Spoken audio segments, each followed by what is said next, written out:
দুইটা সিনের কারণে যদি বলে ফেলে যে পুরো সিনেমা মিল, তাহলে তো আসলে এটা ইনজাস্টিস, এটা ঠিক না। এক্সপিরিয়েন্স খুবই ভালো।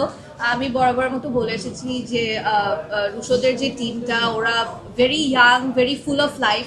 ওরা সবসময় নতুন জিনিস এক্সপ্লোর করার ট্রাই করেছে, নতুন একটা কিছু করার চেষ্টা করেছে। সো এই জিনিসটার পার্ট হতে পেরে ডেফিনেটলি খুবই ভালো লাগছে। এবং সেই সাথে আই হোপ সবাই দেখবে। মাত্র তো আজকে ঈদের দিন, মাত্র শো শুরু হয়েছে। আই হোপ সবাই দেখবে এবং পজিটিভ নেগেটিভ যেটাই হোক না কেন দেখে আমাদেরকে জানাবে। ভিটামিন ই ও সি সিরাম 8টি প্রাকৃতিক অয়েল সমৃদ্ধ লিলি সিরাম অয়েল, যা চুল পড়া কমায় মাত্র 30 দিনে।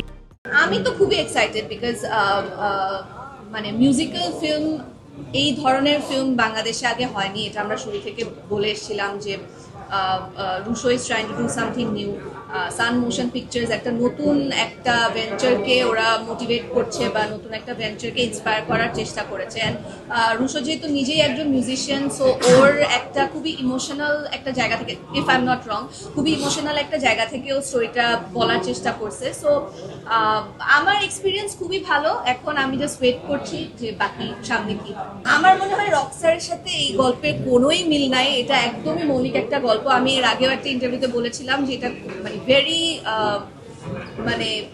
পুরোপুরি মৌলিক গল্প এবং কোনো সিনেমার সাথে কোথাও কোনো মিল নাই। এখন দেখেন, একটা রকস্টারের গল্প, রকস্টারের আপস অ্যান্ড ডাউনস, লাইফ নিয়ে গল্প, হয়তো একটা দুইটা সিন যদি মিলে যায়, সেটাকে যদি মিল বলা হয়, আসলে সেটা আই থিঙ্ক ইনজাস্টিস হবে টু দ্য ডিরেক্টর। বিকজ ও ওর ভিশন বলার চেষ্টা করছে এবং আমরা যতটুকু স্ক্রিপ্ট করেছি, আমরা যতটুকু ফিল্মটা দেখেছি, আমরা কোথাও কোনো ফিল্মের সাথে এটার কোনো মিল পাই।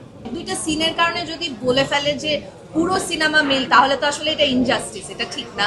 একটা রকস্টারের গল্প, আপনি যদি রকস্টারের সাথে আই এম শিওর বোহেমিয়ান র্যাপসডিরও কোথাও না কোথাও কোনো না কোনো সিনের মিল থাকবে, বা মাইকেলের সাথে অন্য কোনো সিনেমার মিল থাকবে। সো এরকম টুকটাক একটা দুটো সিনের জন্য যদি আসলে পুরা সিনেমাটাকে একটা ধরনের লেবেল দিয়ে দেওয়া হয়, এটা আমার মনে হয় ঠিক।